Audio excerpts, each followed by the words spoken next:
بسم الله الرحمن الرحيم. الحمد لله رب العالمين. الرحمن الرحيم. مالك يوم الدين. إياك نعبد وإياك نستعين.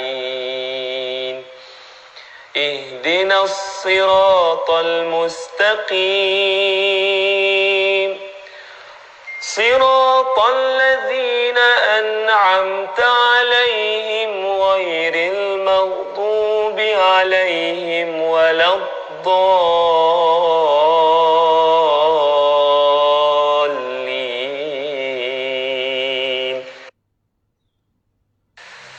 بسم الله الرحمن الرحيم. الحمد لله الذي أنزل على عبده الكتاب ولم يجعل له عوجا قيما لينذر بأسا شديدا من لدنه ويبشر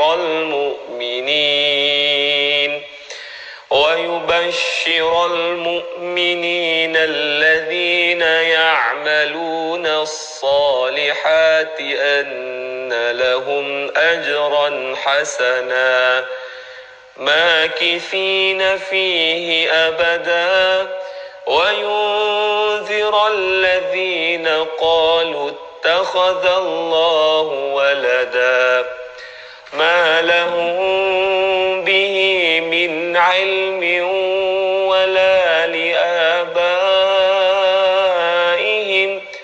كبرت كلمة تخرج من أفواههم إن يقولون إلا كذبا فلعلك باخع نفسك على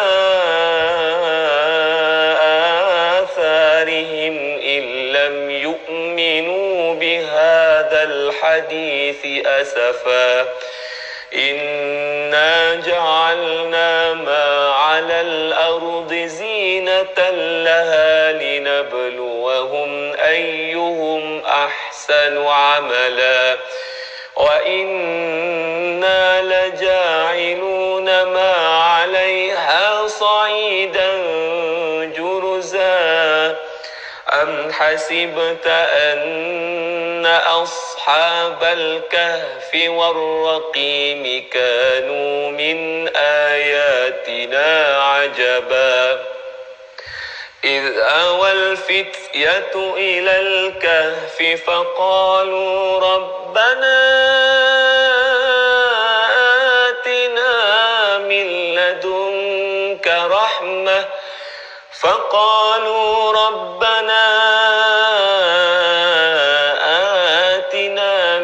لدنك رحمة وهيئ لنا من أمرنا رشدا وعرضنا جهنم يومئذ للكافرين عرضا الذين كانت أعينهم في غطاء عن ذكري وكانوا لا يستطيعون سمعا أفحسب الذين كفروا أن يتخذوا عبادي من دوني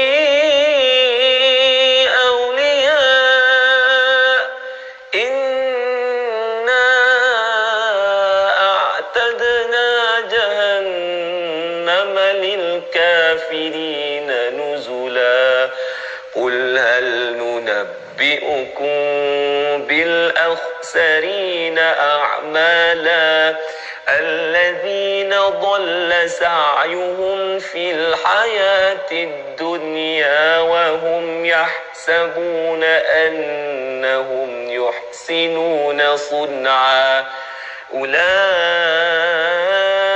الذين كفروا بآيات ربهم ولقائه فحبطت أعمالهم فلا نقيم لهم يوم القيامة وزنا ذلك جزاؤهم جهنم بما كفروا واتخذوا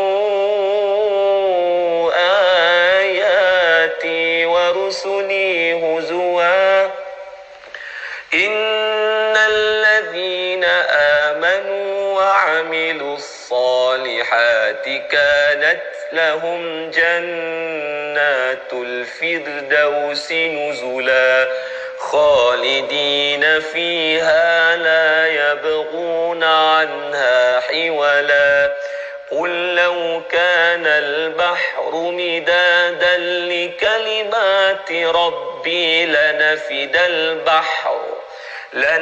البحر قبل أن تنفد كلمات ربي ولو جئنا بمثله مددا قل إنما أنا بشر مثلكم يوحى إلي أنما إلهكم إله واحد فمن كان يرجو لقاء ربه فليعمل عملا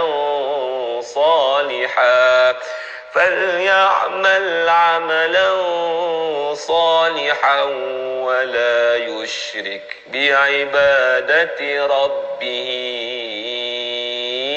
أحدا صدق الله العظيم.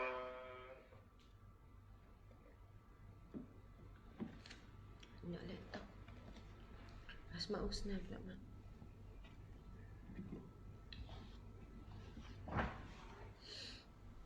Subhanallah, muslimin muslimat, subhanallah, alhamdulillah, Allahu akbar. Muslimin muslimat dimati Allah sekalian, mohon maaf ya, mula lambat.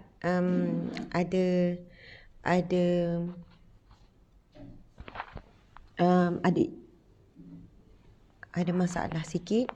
Bukan masalah, ada isu teknikal lah, macam tu lah. Jadi walau bagaimanapun kita tetap teruskan kuliah kita dan kita cuba berhenti setengah jam ya. Pukul 8 kita cuba berhenti ya. Subhanallah sahabat-sahabat sekalian, insya-Allah kita meneruskan dengan bacaan Asmaul Husna.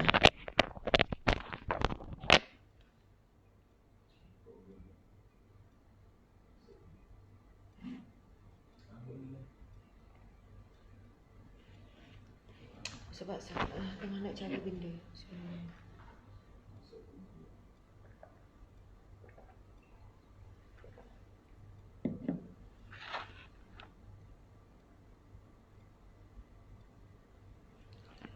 Okey, insya-Allah sahabat-sahabat nak cari pasal ni, tapi tak ada bateri.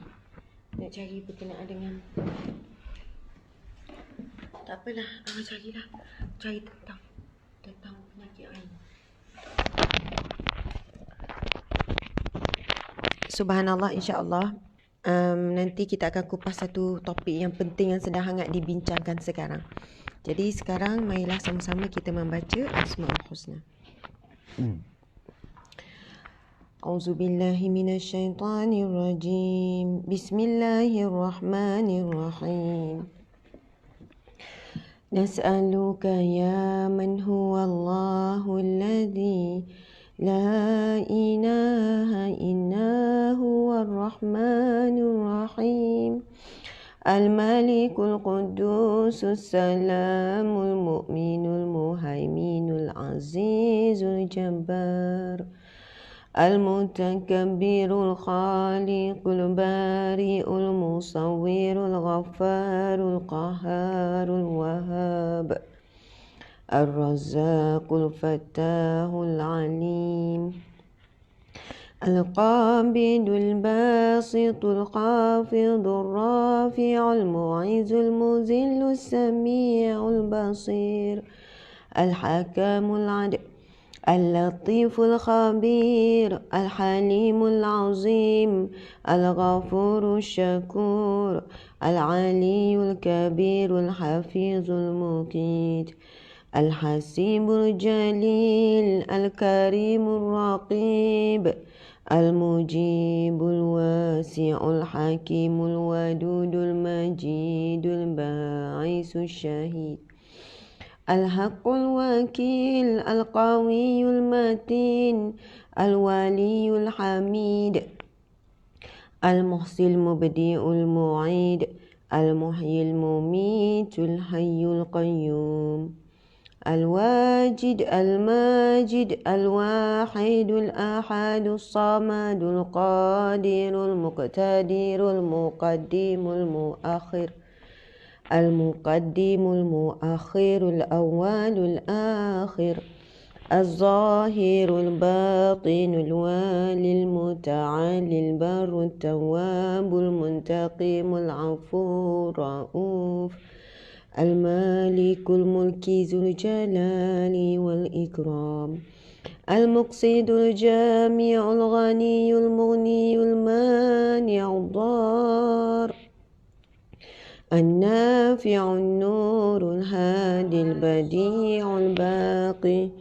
الوارث الرشيد الصبور الذي ليس كمثله شيء وهو السميع البصير اللهم صل أفضل الصلاة على أسعد المخلوقات كسيدنا محمد وعلى آله وصحبه وسلم عدد معلوماتك ومداد كلماتك كلما ذكرك ذاكرون وغفر ذكره الغافلون.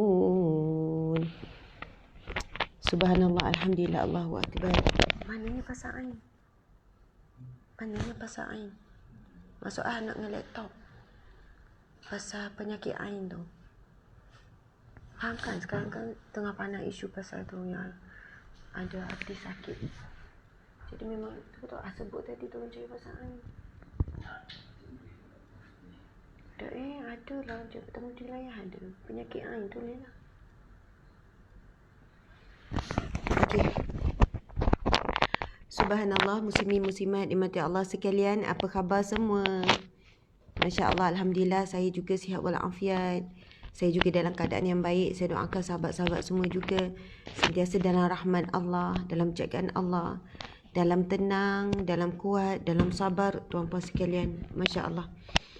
Muslimin muslimat dimati Allah sekalian, sebagai mukadimah, insya-Allah, mana tahu mungkin ini sajalah perbincangan kita hari ini. Mungkin ada yang tanya kenapa Ustazah baca sendiri kan. Tuan-puan sekalian, sebenarnya dah berapa kali bila kita buka yang tadi tu Ustaz buka bacaan Al-Kahfi awal akhir tadi tu memang rakaman suara staf kami. Tapi Asmaul Husna tu kami tak jumpa, ada masalah teknikal. Tapi sebenarnya boleh pin post dalam grup FB tu Ustaz. Kalau kita pin dalam grup tu kan, konten tu, maksud kita akan cepatlah jumpa Asmaul Husna tu. Sebab kalau kami guna yang YouTube je, terus kita dapat sebab FB dengan YouTube dia tak ngam kan, terus kita dapat copyright. Dan banyak live kita sebab kita pasang audio kan, bukan ori macam ni, kita dapat warning untuk, dan live tu terus di ban lah. Live tu tidak boleh, maksudnya kami je lihat, terus kena block. Macam tu lah. Jadi kadang-kadang FB ni dia ada strict macam tu. Tu yang kadang-kadang kita baca sendiri, tuan-puan sekalian, tak guna audio. Lagi kalau daripada YouTube dia dapat kesan, terus dapat copyright. Okey, subhanallah, muslimin muslimat dimati Allah sekalian. Saya nak respon ataupun kita sama-samalah memberikan bincangkan tentang satu topik yang sedang hangat dibincangkan, viral berkenaan dengan penyakit Ain. Penyakit Ain. Kenapa nama dia Ain? Kan penyakit Ain.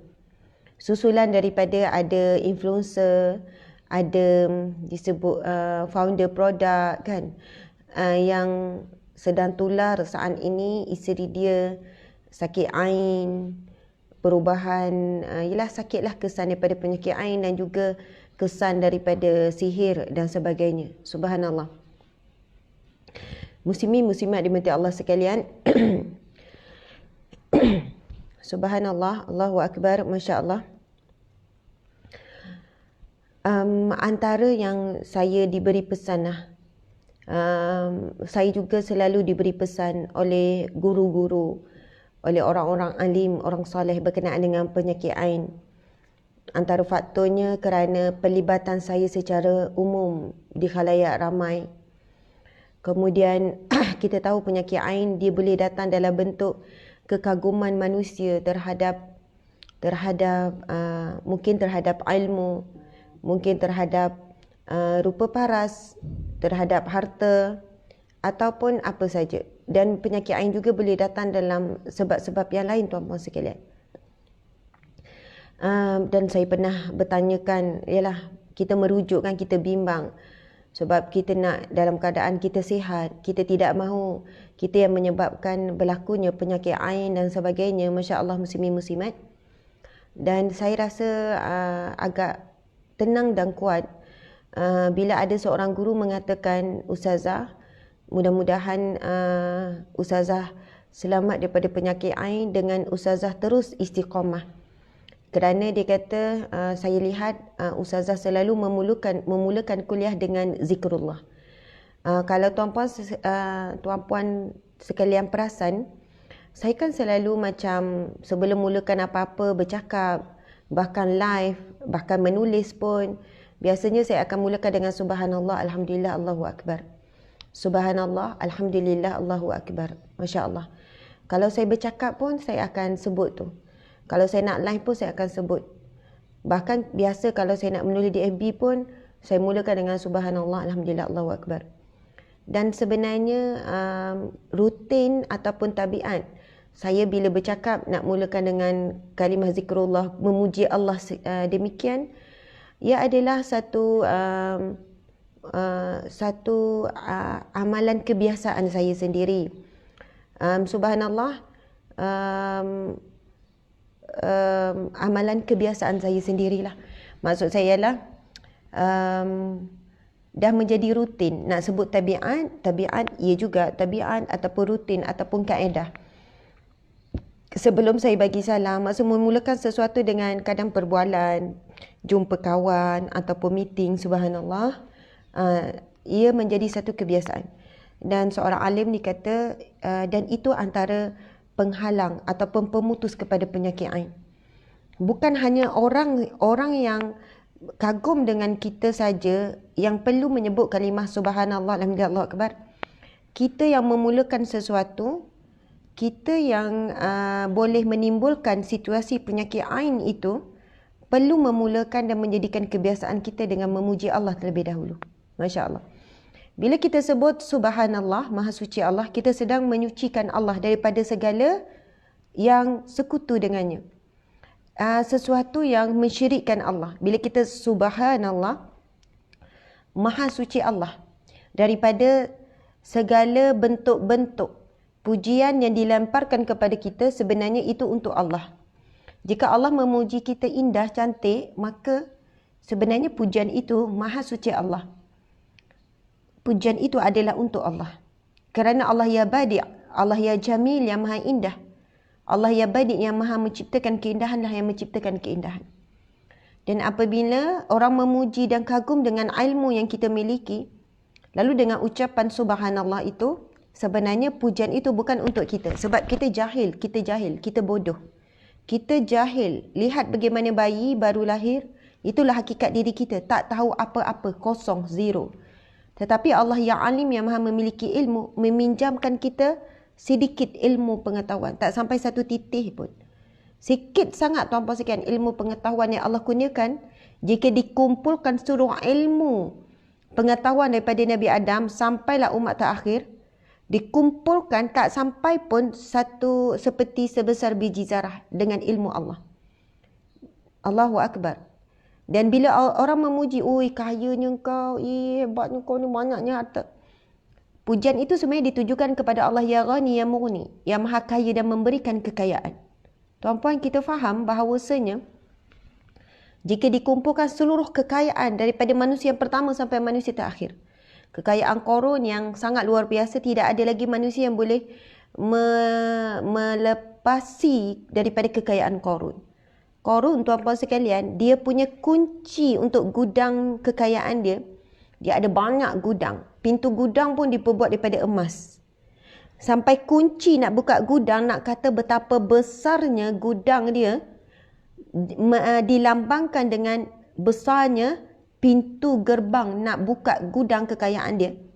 Digambarkan kunci perlu diangkat dengan 10 orang lelaki yang perkasa. 10 orang ke, berapa orang, 4 orang ke. Maksudnya kunci tu pun dah berat. Kunci pun dibuat daripada emas. Nak buka gudang Qarun, nak buka pintu. Nak kata besarnya pintu dan besarnya kunci. Kunci tu perlu diangkat dengan beberapa orang lelaki. Subhanallah. Tapi sekelip mata je Allah tenggelamkan Qarun dengan hartanya, ditenggelamkan ke dalam perut bumi.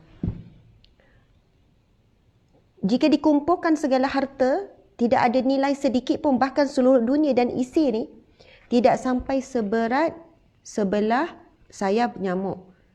Sebab itu bila orang memuji, kita kaya, anda kaya dan sebagainya, subhanallah, kita sebenarnya tak layak pun dengan pujian tersebut. Hakikatnya kekayaan Allah lah yang maha kaya memberikan pinjaman kekayaan untuk menguji kita jadi sombong ke tidak, sedekah ke tidak dan sebagainya. Sebab itu kita yang membiasakan memuji Allah, bila orang puji kaya ke apa, tak rasa apa-apa sebenarnya.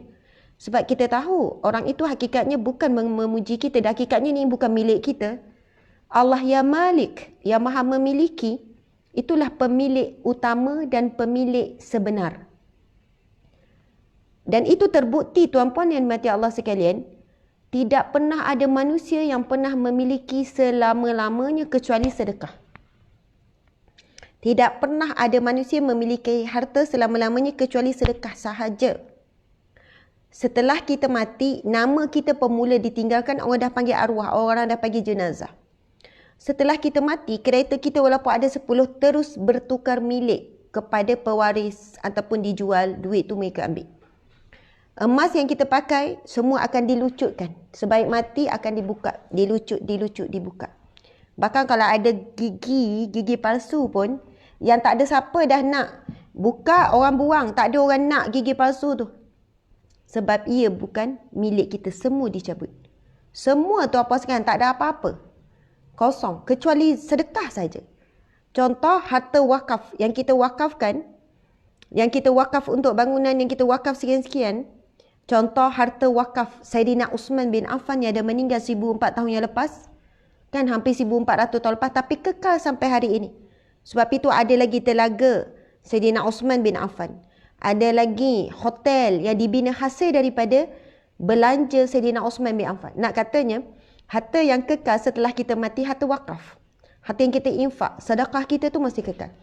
Tapi harta selain daripada itu, semuanya berpindah milik. Tuan-puan yang dimati Allah sekalian, tidak ada harta yang pernah dimiliki oleh manusia selama-lamanya. Ia berpindah-pindah sahaja. Daripada tangan ke tangan, tangan ke tangan. Kalau sekarang kita ada rumah yang cantik, sekarang kita kata, okey, datanglah jemput datang rumah saya. Lepas kita mati mungkin jadi rumah anak. Lepas anak kita mati berpindah ke cucu kita. Mungkin selepas cucu kita pun dah tak nak, rumah pun dah design lama, dia pun jual dapat duit. Berpindah milik lagi. Sentiasa berpindah milik sampailah hari kiamat.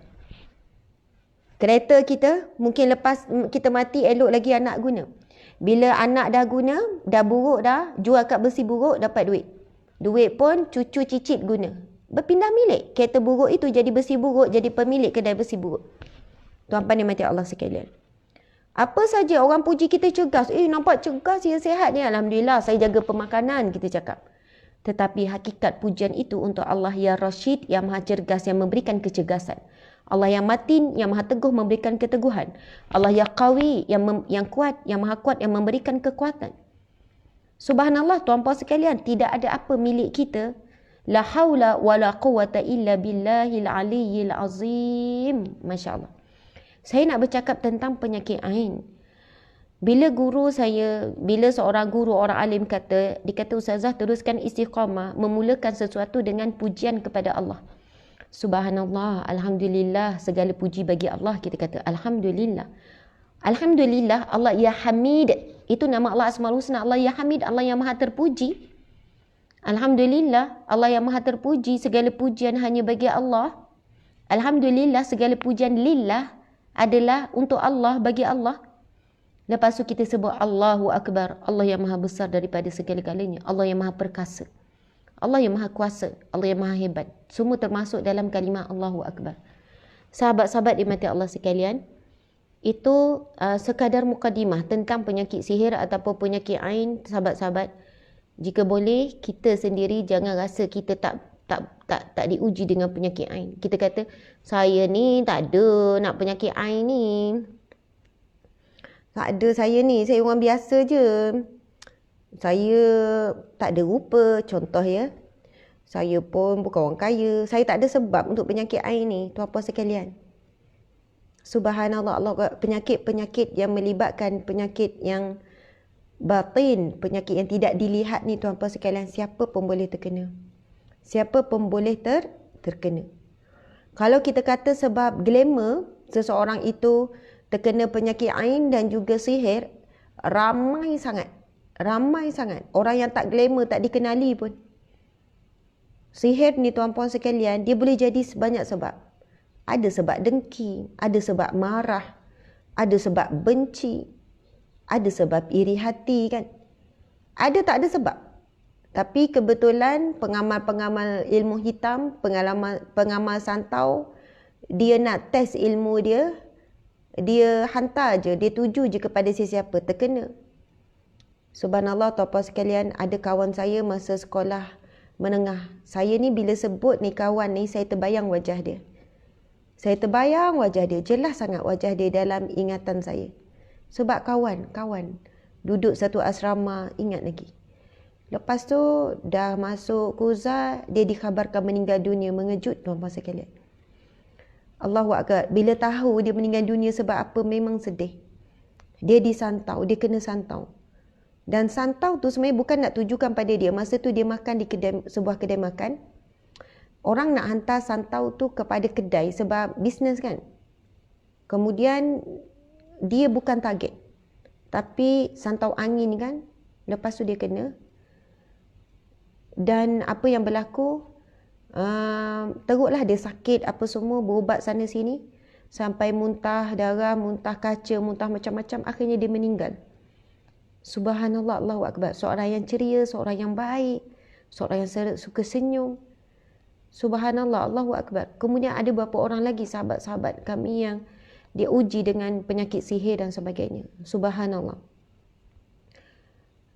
Saya sendiri ada pengalaman sihir. Saya sendiri ada pengalaman di sihir dan sebagainya. Saya juga ada pengalaman berubat, tapi saya tidak mahu mensensasikan ataupun saya tak mahu berkongsilah secara detail. Bagaimana saya berubat dan bagaimana sakit sihir itu boleh menjejaskan saya. Bagaimana ia mengganggu kehidupan saya dan sebagainya, dan bagaimana saya pulih. Subhanallah, Allahu Akbar.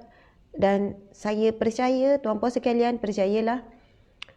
Kita sebenarnya memang kena wajib ada pendinding, nak sebut istilah pendinding ataupun ruqyah, yang kita boleh merawat diri kita sendiri, yang kita boleh ikhtiar, yang perlu kita jadikan amalan istiqamah tuan-puan sekalian. Amalan istiqamah. Masya Allah, Allahu Akbar. Subhanallah.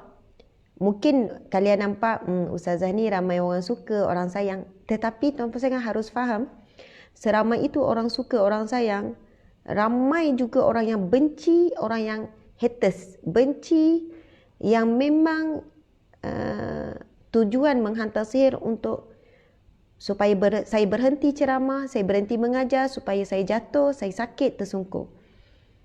Subhanallah, Allahu Akbar. Dan begitulah biasanya bila saya buat rawatan, saya dapatkan rawatan apa semua. Kebanyakannya perawat yang diyakini tuan-puan sekalian. Kan saya tak sebutlah perawat daripada mana dan sebagainya. Namun begitulah hakikatnya tuan-puan sekalian. Bila orang berada di dunia dakwah, ada musuh-musuh dia. Bila dilihat kita diterima oleh masyarakat dan masyarakat boleh menerima apa yang kita sampaikan, sekian-sekian, wallahu alam. Jadi begitulah ujian dan cabarannya. Baiklah, sekarang saya nak pergi, masya-Allah, penyakit ain dan rawatannya, muslimin-muslimat sekalian. Penyakit ain dan rawatannya. Sekarang saya sedang buka Mufti Wilayah Persekutuan. Maksudnya, ini adalah tulisan daripada Al-Afkar 43, penyakit ain dan rawatannya. Dan kita akan sentuhlah sikit berkenaan dengan sihir. Okey, ini susulan daripada perkara yang perkongsian yang tular kan, yang viral di FB akhir-akhir ini. Jadi eloklah kita bincangkan terus penyakit ain dan rawatannya. Masya-Allah.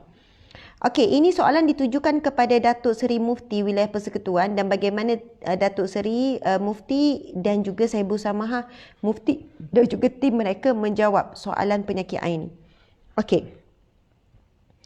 Penyakit ain adalah sabit. Penyakit ain adalah satu penyakit yang benar.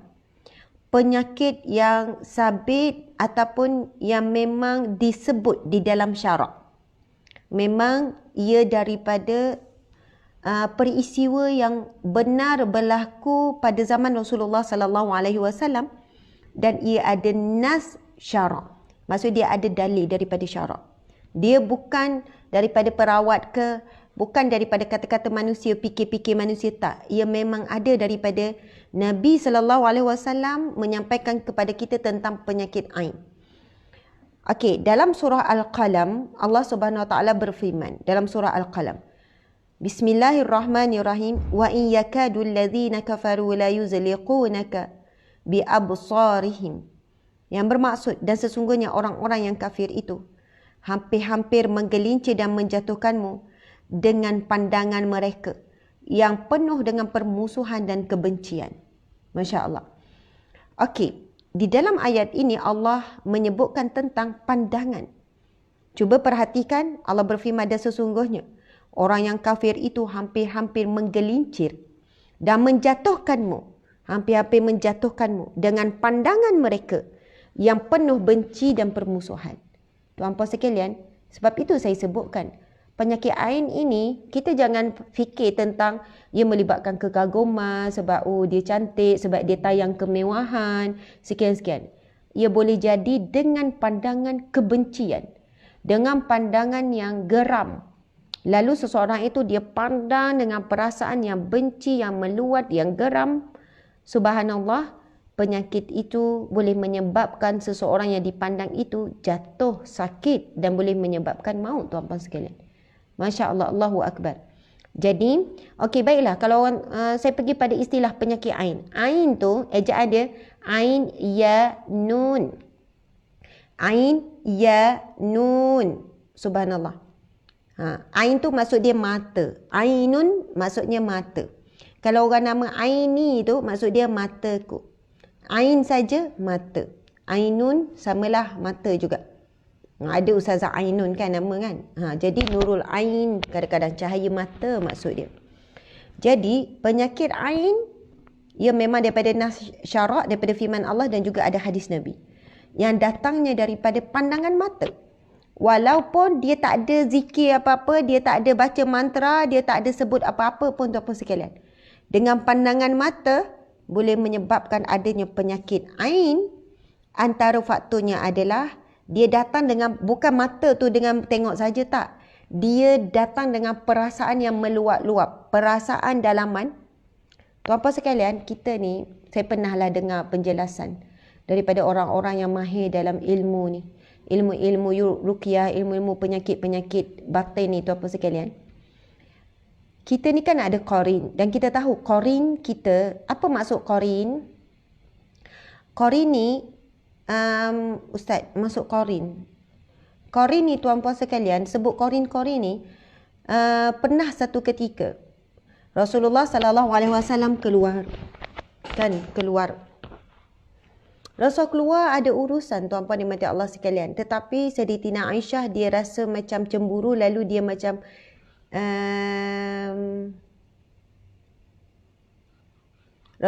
pendek ceritanya Sayyidatina Aisyah cemburu, kemudian Sayyidatina Aisyah bertanya. Macam siasat. Tuan-puan sekalian, cemburu ni penyakit, bukan penyakit. Cemburu ni adalah sesuatu yang perlu diuruskan. Jangan kita rasa bila berlakunya cemburu, itu adalah sesuatu perkara yang buruk semata-mata. Cemburu itu kan orang kata tanda sayang, tanda cinta, tanda kasih.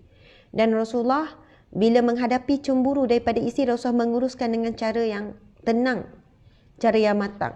Dan bila kita cakap pasal cemburu, biasanya wanita yang lebih payah, lebih susah ataupun lebih tidak mampu mengawal cemburu berbanding lelaki. Cuma saya nak cerita, suatu hari Aisyah macam meragui Rasulullah. Kemudian Rasulullah pun berkata,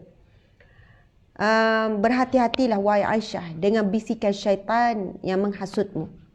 Lalu Aisyah bertanya, bisikan yang menghasutmu, macam itulah. Bisikan jin yang menghasutmu, lebih kurang begitu. Kemudian Aisyah bertanya, adakah aku juga ada Qarin? Ada Qarin kan? Ada tak Ustaz pasal Qarin? Adakah aku juga ada Qarin? Lepas tu Rasulullah menjawab, ya, setiap manusia ada Qarin. Ada jin yang sentiasa bersama dengan dia. Hanya sahaja Nabi kata, Qarinku telah pun diislamkan oleh Allah. Nabi kata, hanya sahaja Qarin aku satu saja diislamkan oleh Allah. Tapi kita semua ada Qarin. Qarin ini bukan Islam. Masya Allah. Okey, kita tengok ya. Nabi SAW bersabda, ia hadis sahih riwayat Muslim. Ma minkum min ahadin, tidaklah setiap orang daripada kamu itu yang lahir ke dunia, illa wa kulla bihi qarinah, melainkan dia diutuskan bersamanya qarinnya di kalangan jin. Ini hadis sahih. Kena faham kenapa saya kaitkan dengan qarin ni, tuan-tuan sekalian, untuk kita faham apa kaitan dengan penyakit ain. Okey, ini hadis sahih riwayat Muslim, tuan-tuan sekalian. Saya baca ya.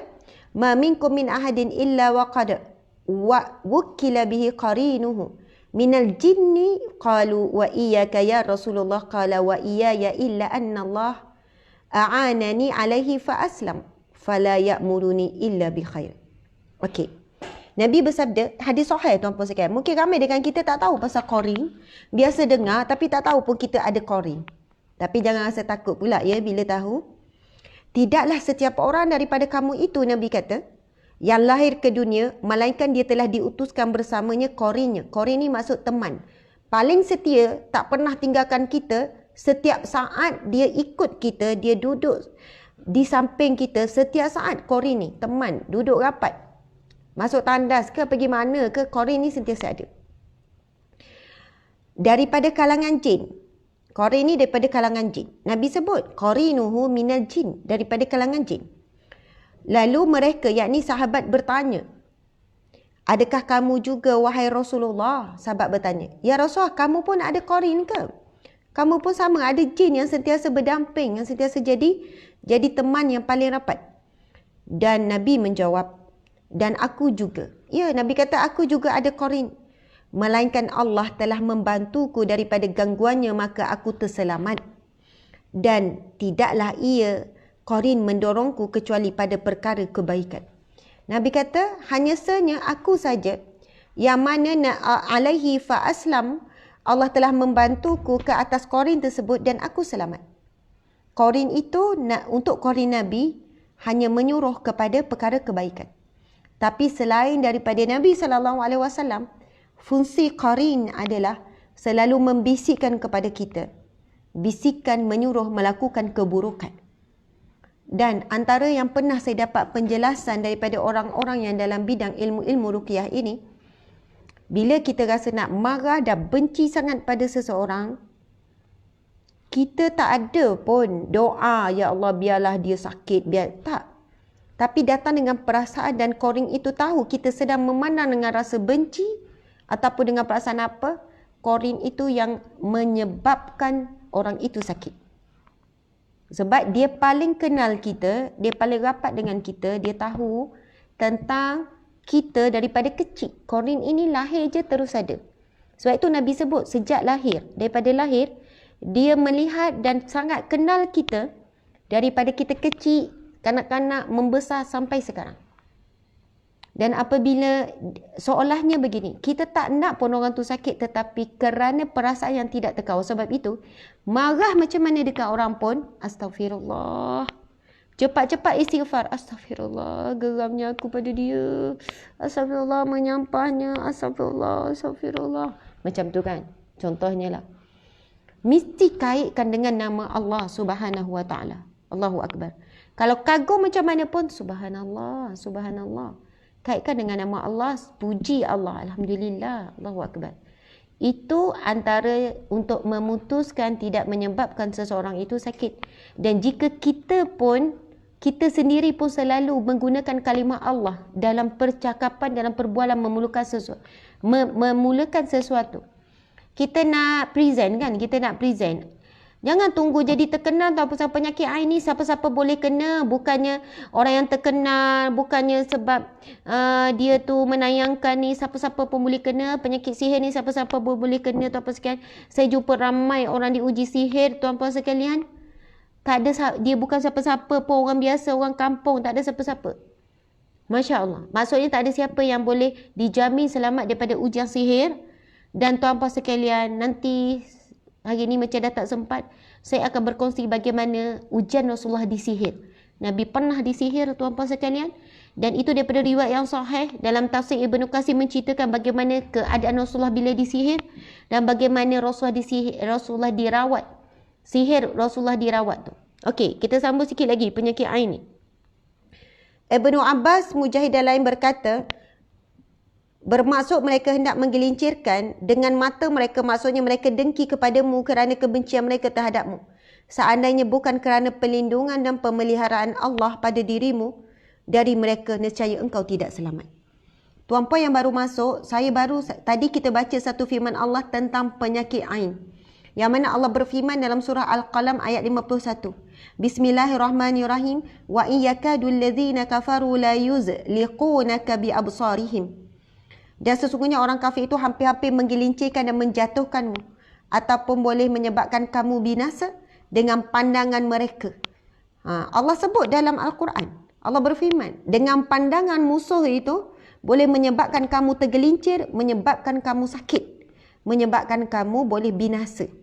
Tetapi kita lihat Ibnu Abbas, Mujahid dan para ulama tafsir mengatakan, jika tidak kerana perlindungan Allah, maka nescaya mereka itu dalam keadaan yang tergelincir ataupun sakit ataupun binasa. Dan kita tengok bagaimana para alim ulama menafsirkan ayat tersebut.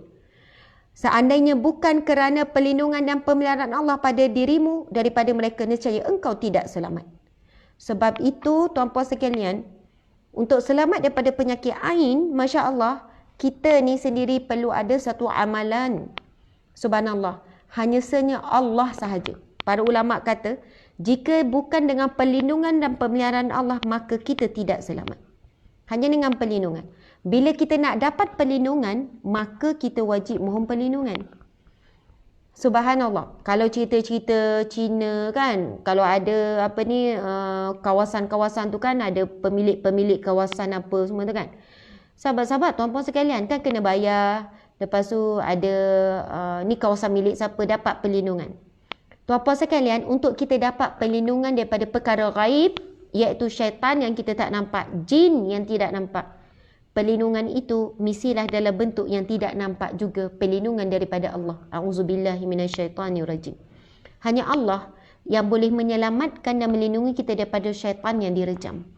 Masya Allah. Allah akan menghantar para malaikat untuk bersama dengan kita, melindungi kita. Allah akan menghantar para malaikatnya untuk merejam syaitan yang ada bersama kita. Itu yang kita sebut a'udzubillah, a'udzubillah, mohon perlindungan dengan Allah, minasyaitan, daripada syaitan, ar-rajim, yang direjam. Ulama mengatakan bila kita isti'azah, Allah akan memerintah dan menghantar para malaikat untuk merejam syaitan yang ada bersama. Okey. Kita tengok lagi. Di dalam ayat ini terdapat dalil menunjukkan bahawa sasaran dan pengaruh mata benar-benar nyata adanya atas perintah Allah. Sebagaimana disebutkan dalam beberapa hadis yang diriwayatkan daripada pelbagai jalan yang banyak. Banyak hadis Nabi cerita pasal penyakit ain. Daripada Abu Hurairah radhiyallahu anhu, Nabi SAW bersabda, Al-ainu haqqun. Ain, penyakit anak itu benar, Nabi kata. Al-ainu haqqun. Penyakit ain itu benar, Nabi kata. Penyakit ain itu hak, iaitu benar. Ia bukan satu rekaan. Ia benar-benar berlaku. Dan Nabi menyampaikan kepada kita supaya kita tahu bagaimana nak selamat dan nak sembuh daripada penyakit ain. Dalam hadis yang diriwayatkan daripada Ibnu Abbas radhiyallahu anhu, Nabi SAW bersabda, ini hadis sahih. Riwayat Muslim 5831, Nabi bersabda, Al-ainu haqqun walau kana syai'un sabaqal qadar. Sabaqathul ainu wa iza siltum faghsilu. Yang bermaksud, al-ain itu benar, penyakit ain itu benar. Jika ada sesuatu yang menjangkaui qadar, maka ainlah yang dapat menjangkauinya.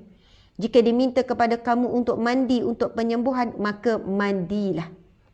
Sekarang kita nak bincang macam mana nak sembuh daripada penyakit ain. Masya Allah, muslimin muslimat sahabat sekalian, Nabi sebut ain itu benar. Dan jika ada sesuatu yang menjangkaui qadar, maka ainlah yang dapat menjangkauinya. Tuan-puan sekalian, kita sehat.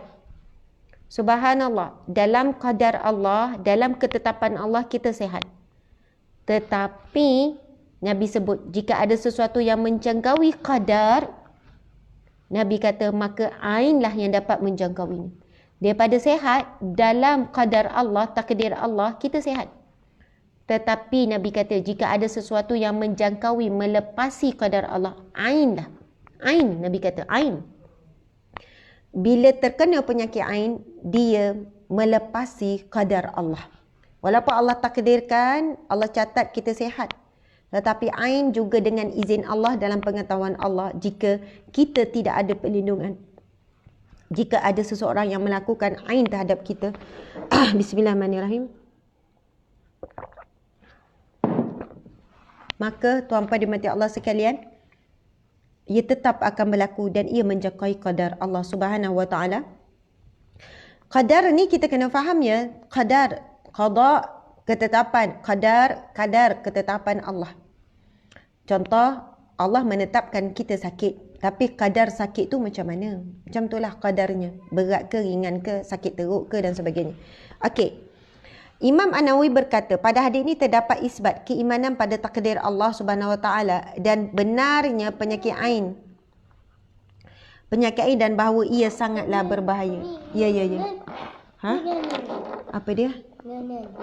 Ha? Oh, nak susu. Okey. Okey, Hana. Okey, subhanallah. Al-Hafiz Ibnu Hajar Asqalani berkata, Imam Nawawi menyebutkan penyakit ain dan bahawa ia sangat bahaya. Maknanya ialah orang yang ditimpa bahaya kerana sesuatu yang telah Allah tetapkan ketika seseorang memandangnya, hakikatnya terjadi dengan takdir Allah yang telah ditetapkan sebelumnya. Bukan sesuatu yang baru sahaja diciptakan oleh orang yang memandang terhadap yang dipandang.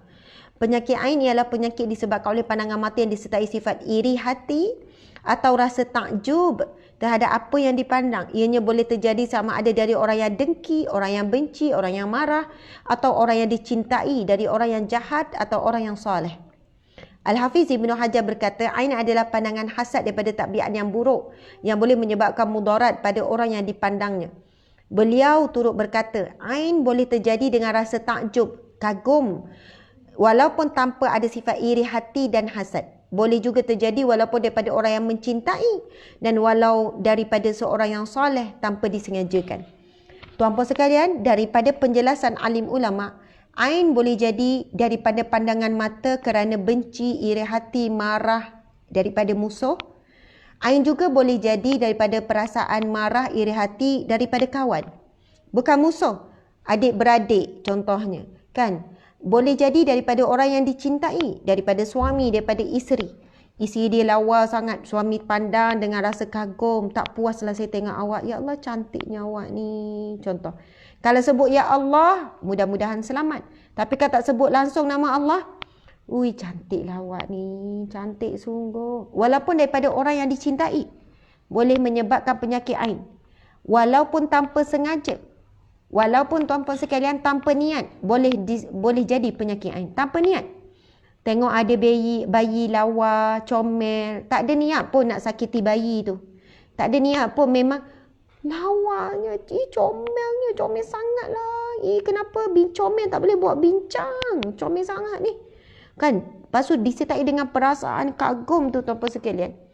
Tak ada iri hati, tak ada dengki, tak ada benci, tak ada pun apa-apa perasaan yang tak elok tuan-puan sekalian. Walaupun tanpa sengaja. Tengok.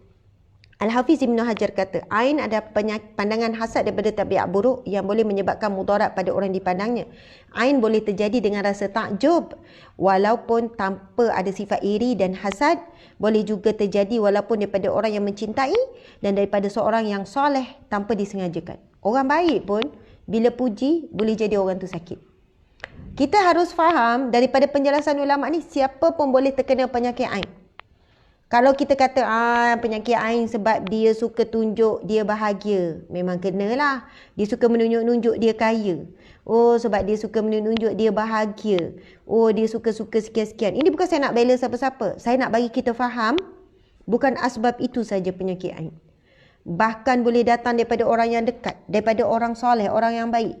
Boleh datang penyakit itu daripada bapa kepada anak, daripada suami isteri, boleh semua terkena.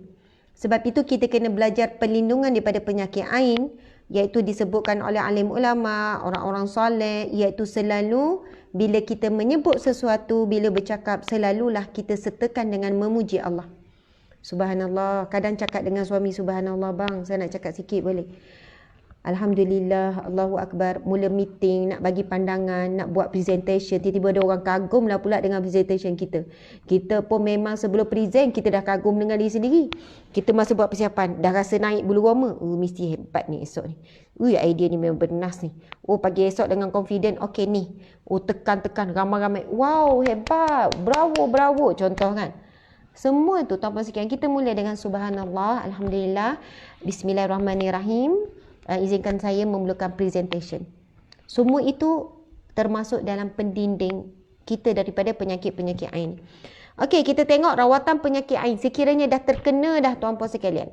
Sekiranya seseorang terkena penyakit ain, berubatlah dengan rawatan secara syar'i, mengikut syarak. Yang pertama, dibacakan ruqyah ataupun doa. Daripada Buraidah bin Al-Hushayb radhiyallahu anhu, Rasulullah SAW bersabda, la ruqyata illa min ainin aw humah. Tidak ada ruqyah lebih bermanfaat kecuali untuk penyakit ain ataupun penyakit disebabkan sengatan binatang berbisa. Maksudnya ruqyah lah. Ruqyah lah penawar kepada penyakit ain, iaitu dengan menggunakan rawatan daripada Al-Quran, daripada doa-doa, daripada hadis Nabi, zikir-zikir. Seterusnya, yang pertama ruqyah dan doa. Yang kedua, dimandikan dengan air. Dalam sebuah hadis yang diriwayatkan daripada Abi Umamah bin Sah bin Hunayf, beliau berkata, Amir bin Rabi'ah melewati Sah bin Hunayf ketika dia sedang mandi. Ini sama-sama sahabat Nabi ni. Dua-dua orang soleh, orang baik. Dua-dua tidak saling membenci tuan-puan sekalian. Tapi peristiwa ini berlaku zaman Nabi untuk menjadi iktibar kepada kita. Ketika itu, Sah bin Hunayf sedang mandi dan melewatinya, iaitu Amir bin Rabi'ah. Lalu Amir berkata, masa tu Amir terpandang sahabatnya Sah yang sedang mandi. Lalu Amir berkata, aku tidak melihat seperti hari ini kulit yang lebih mirip keindahannya dengan kulit wanita yang dipingit. Maksudnya ketika sahabat Nabi yang bernama Sahal ni mandi, ternampaklah kan bahagian badan dia, mungkin belakang ke bahagian body dia lah, badan dia. Lalu sahabat Nabi yang bernama Amir ni terasa kagum dengan keindahan kulit tu. Kulit yang mungkin bersih ataupun bercahaya, kulit nampak lembut, lalu dia rasa kagum. Tidak berapa lama kemudian Sah terjatuh. Dan tuan-puan sekalian, terus jatuh. Lantas beliau dibawa kepada Nabi SAW, lalu dikatakan, selamatkanlah Sah yang sedang terbaring sakit. Daripada sihat terus jatuh sakit. Baginda SAW bersabda, siapa yang kamu curigai telah menyebabkan ini? Dia tanya, siapa ni yang menyebabkan kamu sakit ni?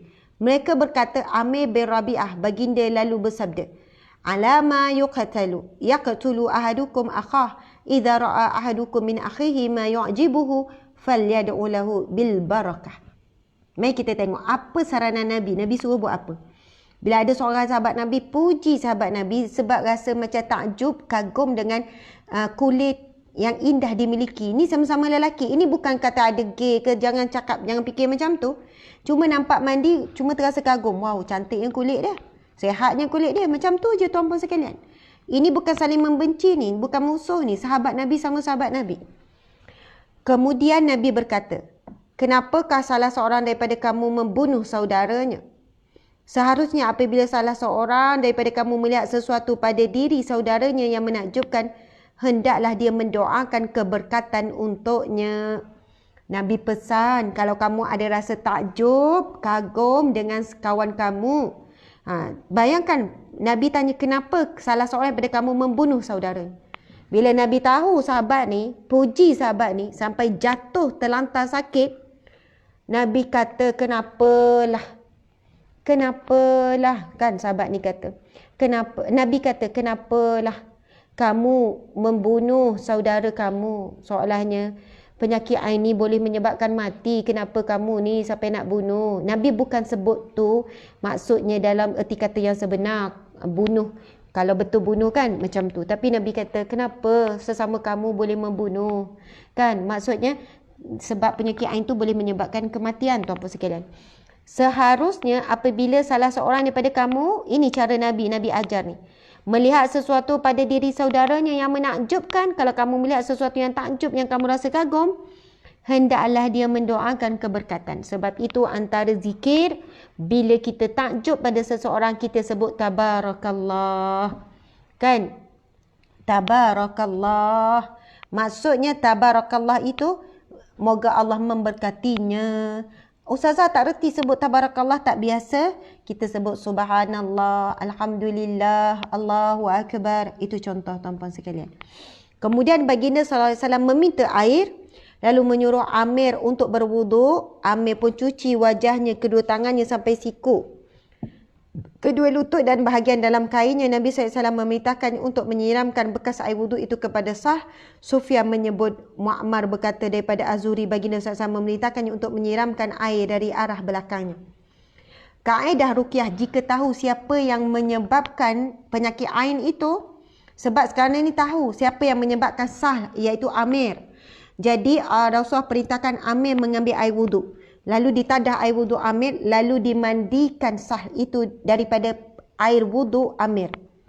Jadi, dan dikatakan Nabi menyiram daripada bahagian belakang, kemudian sembuhlah sah. Jika kita tahu siapa yang menjadi penyebab penyakit ain. Tapi kalau tidak tahu, tak tahu siapa ni. Kan tiba-tiba sakit, daripada sihat tiba-tiba terlantar. Kemudian ini mungkin sebab penyakit ain, sebab cek doktor tak ada apa-apa, kan? Semua sihat sampai doktor kata saya tak tahu punca kenapa sakit ni. Tak tahu, kalau doktor cakap tak tahu punca, itu di antara penyakit yang disebabkan ain ataupun disebabkan sihir, dan pergi kepada yang pertama, iaitu ruqyah. Doa dan ruqyah tuan-puan sekalian. Ibnu Qayyim rahimahullah berkata, cara pengubatan ini tidak dapat mengambil manfaatnya bagi orang yang mengingkarinya, orang yang mempersenda-sendakannya, orang yang meragukannya atau melakukan sekadar cuba-cuba tanpa meyakini. Tengok apa peringatan ulama. Ibnu Qayyim rahimahullah berkata, cara berubat sihir atau pengubat ain sama ada digunakan dengan kaedah apa? Ruqyah ataupun doa, ataupun yang kedua bagi khusus penyakit ain, ambil air wuduk lalu dimandikan sebagaimana riwayat yang cerita daripada hadis Nabi tersebut.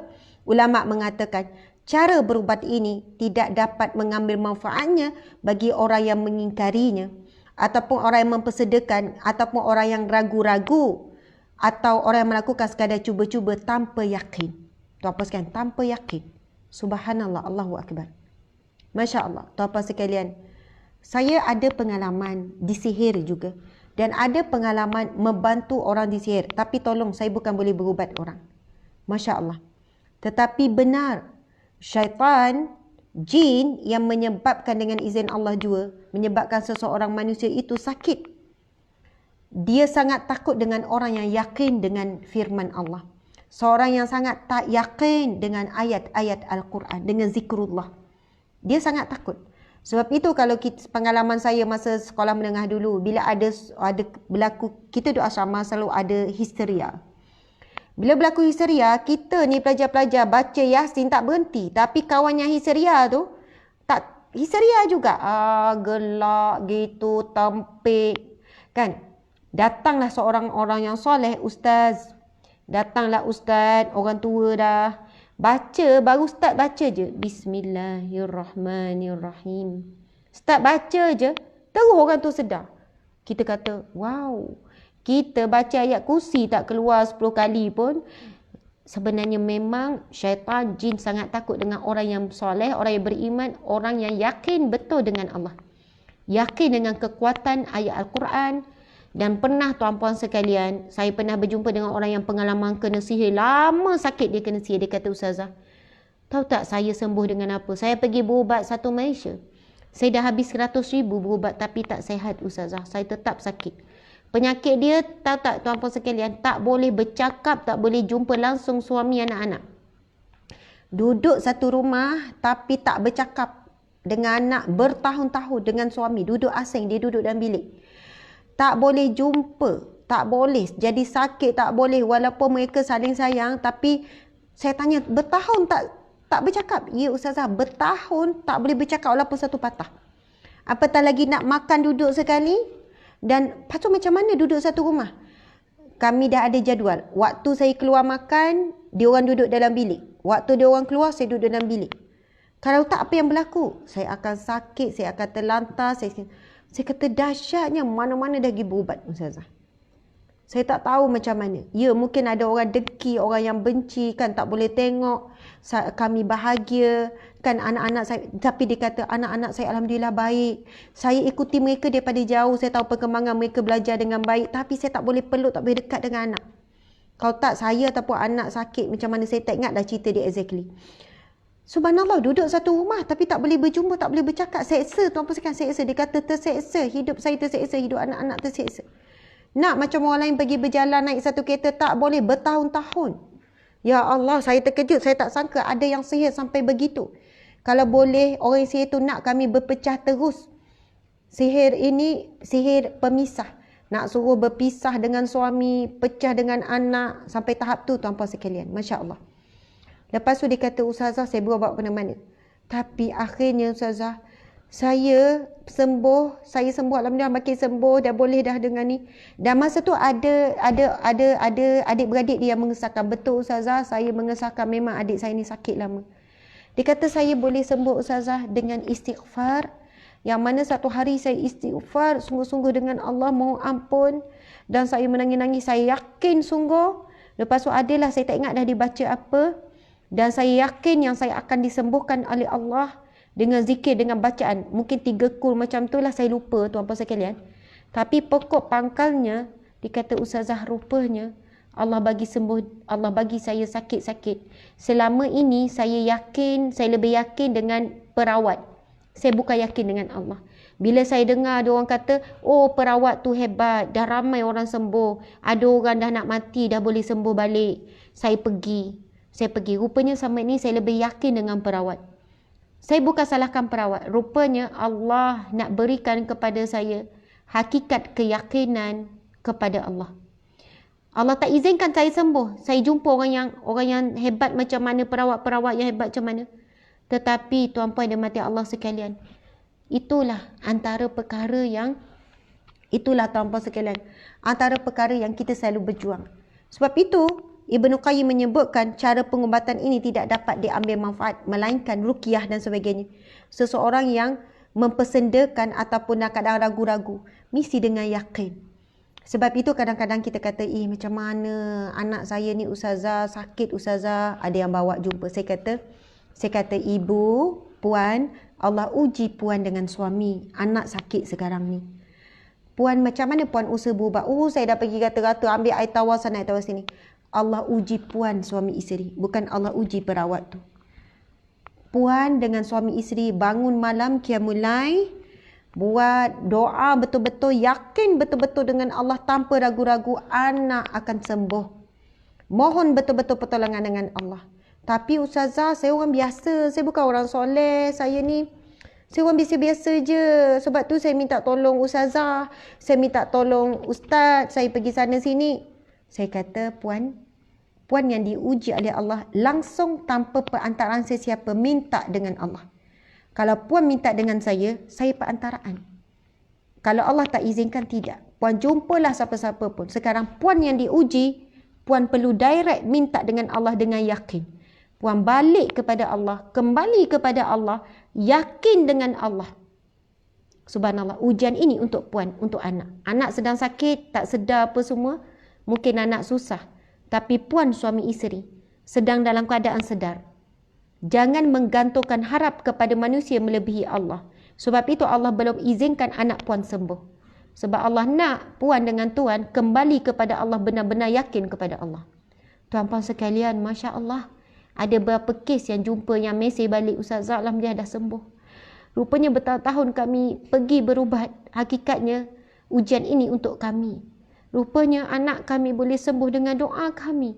Saya kata, ya, doa puan, doa yang paling makbul. Doa seorang ibu. Itu disebut dalam hadis Nabi, doa yang makbul. Ibu doa makbul, ayah doa makbul. Kenapa perlu? Bukan saya menidakkan ya kemampuan daripada perawat-perawat. Ikhtiar juga.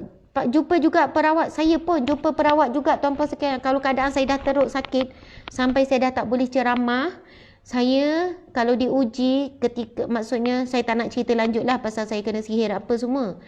Tapi kalau saya sakit, saya tak boleh ceramah, tuan-puan sekalian. Masa ceramah pun saya terpaksa stop. Saya boleh jadi menggigil, saya boleh hilang kawalan, saya boleh jadi gelap, tak nampak. Dan lepas ceramah saya akan sakit, saya tak boleh nak bangun. Dan ada waktunya saya pun pergi jumpa perawat. Saya jumpa, memang ada ustaz, doktor kan. Kadang suami saya rawat saya, baca ruqyah untuk saya. Lepas tu, selalunya juga saya ruqyah untuk diri sendiri. Antaranya ruqyah Jibril tu puan sekalian. Ruqyah Jibril tu adalah ruqyah untuk kita ruqyah diri sendiri. Cari ruqyah Jibril. Rasulullah bila kena sihir, Rasulullah diruqyah oleh malaikat Jibril. Sebab itu ada namanya ruqyah Jibril. Saya juga ada amalan-amalan yang diberi oleh ustaz-ustaz, maksudnya yang perawat ruqyah ini beri untuk saya baca setiap hari. Subhanallah, kena baca setiap rutin bacaan yang banyak. Supaya tidak teruk, sebab apa, sihir yang dihantar berterusan. Bukan one off, tapi berterusan. Supaya sakit, supaya berhenti mengajar, supaya berhenti buat kerja dakwah, buat ni, supaya sakit terlantar dan sebagainya. Sebab itu kadang-kadang kita tak kuat, kita juga jumpa perawat supaya bantu, kemudian kita pun kekalkan istiqamah dengan amal-amal soleh supaya kita ni kuat untuk menghadapi bila-bila masa bila kita disihir, tuan-puan sekalian. Okey, berlindung daripada penyakit ain. Ini last, penutup, saya tahu dah lambat. Berusaha berlindung daripada penyakit ain dan juga sihir dibolehkan serta ia tidak menafikan konsep tawakal. Ini kerana tawakal adalah bergantung kepada Allah disertai dengan usaha. Ada orang kata saya tawakal je pada Allah, kan nak kena macam mana. Tawakal perlu disusuli dengan usaha. Sebab itu perlu ada amalan. Berlindung kepada Allah Subhanahu Wa Taala merupakan pencegahan terbaik daripada terkena penyakit ain ataupun sihir, malah daripada segala penyakit mara bahaya. Nabi SAW memperlindungkan Hasan dan Husain radhiyallahu anhuma seperti mana dalam hadis Ibnu Abbas radhiyallahu anhuma baginda bersabda, "Wa'izukuma bi kalimatillahi tamah min kulli syaitanin wahamah wa min syarri kulli ainin lamah." Okey, ini adalah doa Nabi SAW terhadap Husain radhiyallahu anhuma. Okey, memperlindungkan Hasan dan Husain. Bila Rasulullah dengan cucu dia Hasan dan Husain, Rasul doa apa? U'idhukuma, aku memohon perlindungan untuk kamu berdua, Hasan dan Husain, bi kalimatillahi tamah, dengan kalimah-kalimah Allah yang maha sempurna, min kulli syaitanin wahamah, daripada syaitan dan binatang berbisa, wa min syarri kulli ainin lamah, daripada segala kejahatan mata yang memandang dengan dengki ataupun kebencian. Subhanallah. Jadi kita boleh ubah kepada a'udzubillah, a'udzu bikalimatillah. A'udzu, aku mohon perlindungan. Okey, saya akan tulis ya. Tuan-puan sekalian catat, saya akan tulis doa ni. Ini adalah doa yang diajarkan oleh Rasulullah untuk kita selamat daripada penyakit ain, penyakit sihir, penyakit binatang berbisa dan segala bentuk penyakit. Kalau doa ni Nabi mendoakan Hasan dan Husain dengan perkataan u'izukuma, iaitu aku mohon perlindungan untuk kamu berdua daripada Allah. Tetapi subhanallah tuan-puan sekalian, dalam hadis ini kita boleh ubah kepada a'udzu bikalimatillahi tammat. Aku mohon perlindungan dengan Allah dengan kalimahnya yang sempurna. Okey. Kemudian ada lagi dengan surah Al-Falaq dan sebagainya, Ruqyah Jibril. Tuan-puan sekalian, saya akan tulis besok. Esok. Kita ada kuliah lagi ke Encik Suami petang ni hari ni? Oh, 10.30. Okey. 10.30 tu ada ceramah 10.30. 2 jam lagi. Saya dah tak boleh teruskan. Saya tak boleh teruskan. Tuan-puan sekalian, saya nak berkongsi besok. Jadi esok dalam kuliah Riyadhus Salihin, sebab kita kuliah sekarang Riyadhus Salihin sampai pagi. Sampai hari Khamis saja, sebab hari Jumaat kita beri laluan untuk apa ni? Untuk apa Ustaz? Hari Jumaat? Aikim. Subhanallah. Okey. Sahabat-sahabat, esok pagi kita akan sambung. Saya akan tulis Ruqyah Jibril. Saya akan tuliskan doa tadi. Dan insyaAllah kita akan kongsikan beberapa amalan. Siapa yang terkena sihir. Ini saya bukan reka-reka lah tahu kan. Daripada hadis Nabi. Daripada perawat-perawat yang benar. Kita kongsikan untuk kita jadi amalan sendiri. Ataupun kita ubat orang yang terdekat. Kita ubat ahli keluarga kan. InsyaAllah dengan yakin. Dengan kaedah-kaedah dia. Sebab kalau saya tulis sekarang jadi panjang. Jadi insyaAllah besok kita sambung tajuk ni sikit lagi sebelum kita sambung kuliah Riyadhus Salihin kita. MasyaAllah. Mudah-mudahan bermanfaat tuan-puan sekalian. Saya mohon maaf salah dan silap. Terima kasih kepada semua. InsyaAllah. Moga Allah lindungi kita daripada segala mara bahaya. Sekian wabillahi taufiq wal hidayah. Assalamualaikum warahmatullahi wabarakatuh. Kita tangguhkan dengan tasbih kafarah dan surah Wal-Asr. Bismillahirrahmanirrahim. Subhanakallahumma wa bihamdika. Asyhadu an la ilaha illa anta. Astaghfiruka wa atubu ilaih. Ada kata takut duduk seorang-seorang. Janganlah takut. Pasal Qorin tu. Jangan takut tuan-puan sekalian. Sama ni kita biasa je kan. Qorin tu tak ada apa pun. Memang kita lahir ada Qorin. Ada yang teman daripada kalangan jin. Tapi dia tak boleh buat apa-apa pada kita. Dia tak boleh kacau kita. Dia tak boleh buat kita sakit Qorin tu. Dan dia tak boleh pun macam nak menjelma-menjelma ke, tak boleh tuan-puan sekalian. Jangan fikir bukan-bukan. Jangan tiba-tiba duduk seorang-seorang rasa macam Qorin kau kat mana? Jangan. Masya Allah.